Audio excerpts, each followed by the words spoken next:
Хайки, с вами Панайки. И сегодня я буду с вами вот в таком вот облике. Шучу, теперь я могу быть и такой.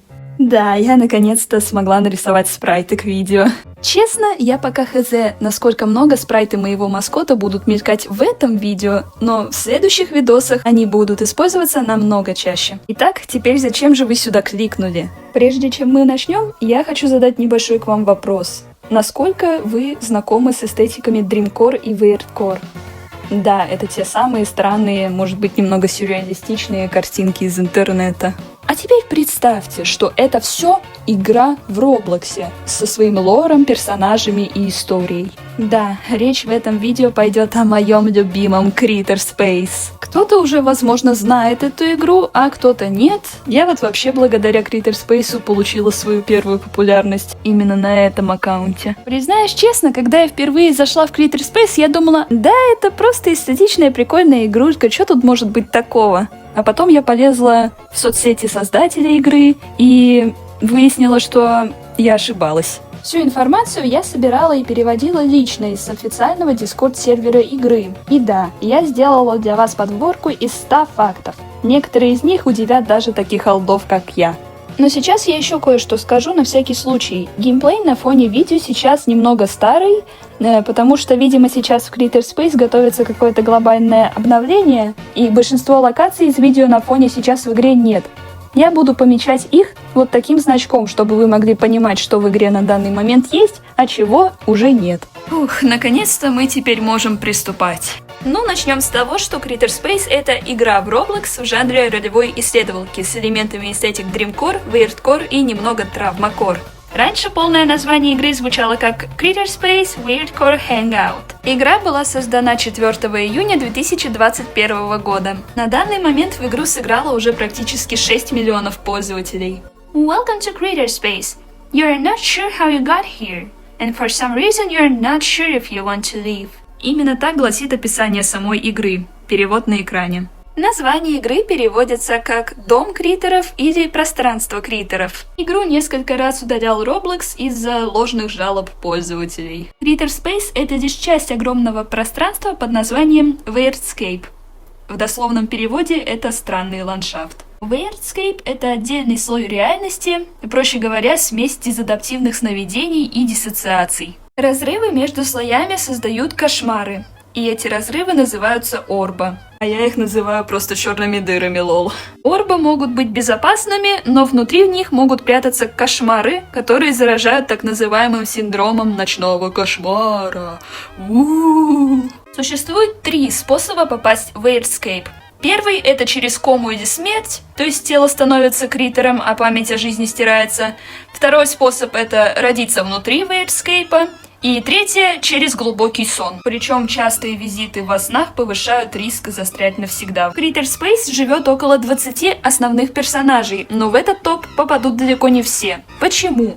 Потому что, во-первых, их всех физически нельзя вместить в один топ в 100 фактов, и, во-вторых, о некоторых персонажах настолько мало информации, что, к сожалению, упоминать их просто бессмысленно. Но при этом вы можете увидеть всех персонажей по ходу моего геймплея на фоне. Некоторые персонажи доступны только через комнату только для сотрудников. Спойлер, чтобы в нее попасть, нужно найти специальный ключ. Сейчас в Critter Space около 10 общедоступных локаций, 5 локаций, которые доступны только после вхождения в комнату только для сотрудников, и около 3 секретных локаций. А сейчас мы наконец-то начнем говорить о персонажах. Это будет более сочный блок, ребят. Начнем мы, пожалуй, с Криттера. Криттер — это владелец Critter Space, но он также работает кассиром. А вот теперь важный факт. Криттер — это одновременно и имя персонажа, и название расы существ, обитающих в Critter Space и Weirdscape соответственно. Но сейчас мы говорим именно о Криттере, который персонаж, поэтому прошу не путать. Криттер создал это место, чтобы дать другим счастливое детство. Сам он такого не знал. Криттер является коренным жителем Weirdscape, так как он родился в нем. Криттер очень застенчив, и он часто общается жестами. Все детство он провел в секретной лаборатории в изоляции. На ним ставили эксперименты. Эти опыты навсегда изменили его внешность, потому что ученые пытались сделать его контролируемым кошмаром. Примерно в 18-19 лет власти Вейрдскейп освободили Криттера и еще других 3 подопытных. Но из них всех лишь Криттер жив и по сей день. Сам Криттер объясняет свое выживание тараканьей везучестью. Да что такое, блин, уже дважды оговорилась. Господи, это не лечится, ребят. Тараканьей живучестью. Все. Крылья Криттера не работают. Большинство дополнительных глаз у Криттера не видят, они только чувствуют свет, и при этом видят только 2 основных глаза. У Криттера есть несколько подтвержденных болезней, таких как синдром ночного кошмара, РАС, ОКР и ПТСР. Теперь перейдем к Анаэлю. Анаэль — это менеджер Криттерспейс, он часто заменяет Криттера в управлении. Несмотря на то, что Анаэль носит женскую одежду, он идентифицирует себя как парень. И да, Анаэль предпочитает с детства именно женскую одежду. Анаэль родом из ангельского слоя Вейрдскейп. Этот слой доступен только ангельским сущностям. У тамошних ангелов крылья находятся на голове, и большинство из них не умеют летать. В культуре Анаэля нет привычных нам гендерных норм, поэтому он может в любой момент начать идентифицировать себя как-то по-другому. Он вырос без отца. На самом деле у Анаэля есть голова, просто она прозрачная. На этой голове держатся его глаз и волосы. Он является лучшим другом Флавера. О да, наконец-то мы подобрались к Флаверу, самому особенному персонажу в этом топе, потому что Флавер — это literally экспонат всего Криттерспейса, и вы должны быть его фанатами. У меня денег самой дожди, ты меня ждешь. Я экспонат, ты мой фанат, бриллиант на 1000 карат, носи меня на руках, я растаю в них как шоколад. Да, я мастер ломать атмосферу. Ну ладно, давайте приступим. Флавер — это самый популярный персонаж в Криттерспейс, он работает официантом. Флавер попал в Вейрдскейп из реальности через Орба. Сначала он выглядел как не распустившийся бутон, и из-за этого год провел в лазарете Камилы. Кстати, имя Флавер дала ему Камила, свое он не помнит. Флавер любит Happy Tree Friends. Его лепестки меняют состояние с настроением. Например, они могут опадать при грусти. Его глаза почти всегда скрыты, а иногда на лице нет ни глаз, ни рта. Флавер отлично распознает ложь. В прошлом Флавер страдал от проблем с едой и занимался нанесением себе следов на теле. И из-за этого все его тело покрыто этими следами. Короче, я буду немного шифроваться в этом плане, вы поняли. У Флавера тоже есть несколько подтвержденных болезней, например, тот же синдром ночного кошмара, СДВГ, РАС, ОКР и ПРЛ. У Флавера есть несколько хобби, например, это ведение дневника и прослушивание музыки. Лучший друг Флавера — это Анаэль, а лучшая подруга — Финг. Флавер очень похож на Дэнди из Dandy's World, но тем не менее это разные персонажи. Причем, если что, Криттерспейс был создан раньше Dandy's World. Все, факты о Флавере закончились, переходим к Вису. Висцерал, или же просто Вис, это повар всея Криттерспейс. Он тоже родом из реальности, как и Флавер, но при этом появился раньше него. Он считается одним из самых добрых персонажей Криттерспейса.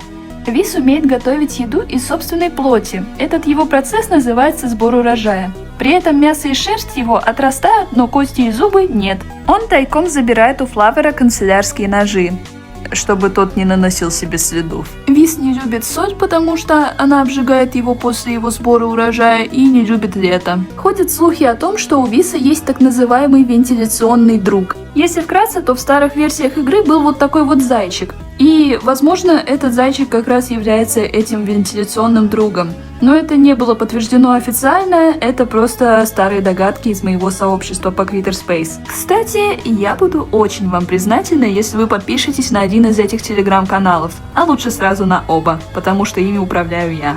А хотя нет, я сейчас зашла в Discord сервер по игре и нашла вот такое вот сообщение, и получается все наши теории были правдой?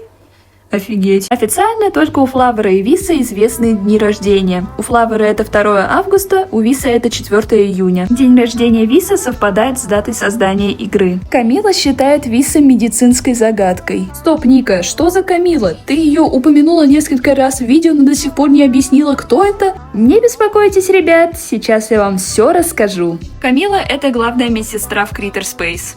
Да, это все. Лилит — это пациентка Камилы, и она единственный несовершеннолетний персонаж в игре. Лилит пережила встречу с кошмаром и деформировалась, после чего Камила стала ее приемной матерью. Медвежонок Лилит считается опасным, об этом сообщает Камила. Теперь давайте переместимся в Аркаду, где мы встречаем Джигги. Это менеджер Аркады и бывший актер хорроров, а также специалист по сценам страха. Его карьера прервалась после потери правого глаза в несчастном случае. После этого он попал в Weirdscape, из чего можно сделать вывод, что он тоже был рожден в реальности. Он вырос с матерью, страдает ПТСР.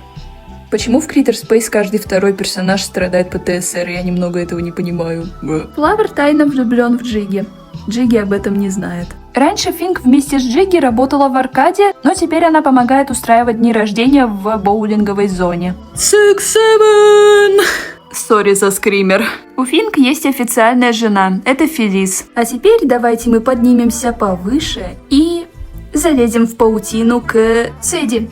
Это паучиха и королева паутины в Critter Space. Она не сотрудница, но она здесь живет. Днем сидит в паутине, а ночью спит в вентиляции. У нее целых 11 активных глаз. Она почти ничего не говорит, но может часами обсуждать рок и панк. Любовь к музыке ей досталась от погибшей матери. Она хранит ее старый кассетный плеер. Сэдди любит обнимашки и также увлекается шитьем.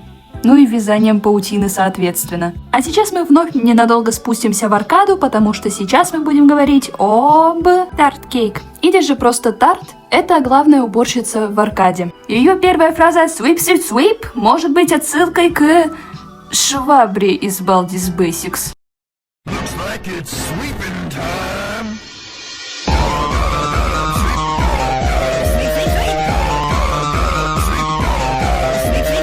Мда, снова сори за скример. А сейчас, мои дорогие, мы пойдем с вами ненадолго в лес, где я вас закопаю, потому что кто-то с вероятностью 100% не подписан на канал, хотя этот кто-то уже посмотрел больше половины моего видео. От похоронения в лесу Critter Space вас может спасти только добровольное, ну конечно добровольное, мы же ведь знаем правила ютуба, подписка на канал.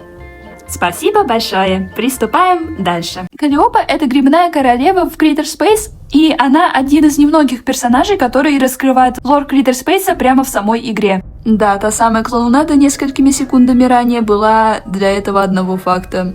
Можете теперь вы меня закопать в лесу. Ну все, с персонажами мы на самом деле почти что закончили. Сейчас пойдет, наверное, немножко нудная часть, но она необходима для понимания лора Critter Space, поэтому, да, сейчас мы будем говорить о видах критеров в Critter Space и Weirdscape, соответственно. Animal Head – самый распространенный вид в Weirdscape. Их головы – это головы животных. Обычно они послушны и пассивны, но структура мозга животного мешает им говорить, и живут они обычно недолго. Примеры из Critter Space — это Криттер и Сэдди. Beast — это самый разнообразный вид. Они могут быть как человекоподобными, но обычно нет. Они попадают в Weirdscape из-за стресса или смерти. Примеры из Critter Space — это Финк и Виз. Object Head — это еще один вид существ. Их головы — это любые предметы, реальные или выдуманные. Обычно они выше и старше, и лучше осознают, что находятся в Weirdscape. Примеры из Critter Space — это Джигги и Камила. TV-хеды — это еще один вид. У них голова в виде телевизора, компьютера, камеры или телефона. Они примерно человеческого роста, и они могут снимать голову или переключать каналы. И да, это единственный вид, примеров из Critter Space для которого пока что нет. Орган-хеды — еще один вид. Их головы обычно состоят из глаз, мяса, крови или других органов. Чаще всего являются библейски точными ангелами. Примеры из Critter Space — это, скорее всего, Фелис и Анаэль. Ну и, наконец, последний вид — это Void-хеды. Они появляются после самой грубой жизни в реальности. Голова чаще всего является каракулями или черным размытым кругом, который испускает холодное свечение. Они могут терять зрение или слух при переходе в Weirdscape. Возможным примером из Critter Space является Абаддон. Хотя, если честно, мне его голова напоминает... Ой, смотрите, солнышко выглянуло. Нет, ежик, это же кара небесная. Не, ну согласитесь, есть какие-то определенные вайбы. Все, с этим мы закончили, а сейчас мы переходим к игровым механикам. В игре есть своя валюта, это зубы. Игрок получает 10 зубов каждые 5 минут в игре. Также их можно выиграть в боулинге, они будут отображаться в таблице лидеров. В магазине Critter Space самая дешевая еда это эскимо и айскрим, 5 зубов, а самая дорогая еда это глазбургер, 20 зубов. Всего в Critter Space насчитывается 6 видов содовой, это клубничная, зубная, шумная, каменная, клоунская и сердечная. Соки и стакан для содовой стоят по 5 зубов, причем стакан является одноразовым, каждый раз нужно покупать новый для содовой. В игре есть один бесплатный леденец и один бесплатный напиток с разными вкусами. В Critter Space есть внутриигровые плюшевые игрушки. Ну вы посмотрите, какие они милашки. Их можно купить за робоксы через Game Pass. Кстати, я хочу вам тут похвастаться. Я купила плюшевого Флавера еще до повышения цен всего за 50 робоксов. Сейчас они вообще 250 стоят. В игре есть тайная пещера разработчиков за зеленой горкой. Войти в нее можно через глаз в стене, а внутри можно встретить создателей Critter Space. Ну а последнюю порцию фактов мне бы хотелось посвятить просто общим моментам игры. Сделать такую некую общую категорию. Главный создатель Critter Space это Каспер, а его партнер Кэт. Их помощником также был Кьюпид или же Дудл Мешап. Также он является создателем Зерахи. Еще с игрой помогала Стефани или же Head Manager. Она также является бывшим главным админом Discord сервера Critter Space и является создательницей Пенелопы. Если что, Пенелопа это зубная фея ростом всего 15 сантиметров. Зубные феи безопасно проходят через Орбос, собирая зубы умерших. Пенелопа помогает поддерживать экономику Worldscape за счет своей деятельности. Critter Space очень похож на утерянную Roblox Dreamcore игру Bunny's Playhouse. Возможно, Каспер брал от нее вдохновение. В игре есть свой официальный саундтрек. Раньше использовалась чужая музыка. По Critter Space существовала официальная Human Аушка, но по ней были нарисованы только арты с Флавером и Джиги в человеческих образах. По Critter Space существует испанский вики-фандом. Просто фан-факт. Вы не поверите, но по Critter Space даже существовал официальный мерч, и его можно было купить. Но сейчас этого сделать уже не получится. Создатели однажды выложили официальную анимацию с шипом Флавера и Джиги. Вот как она выглядела.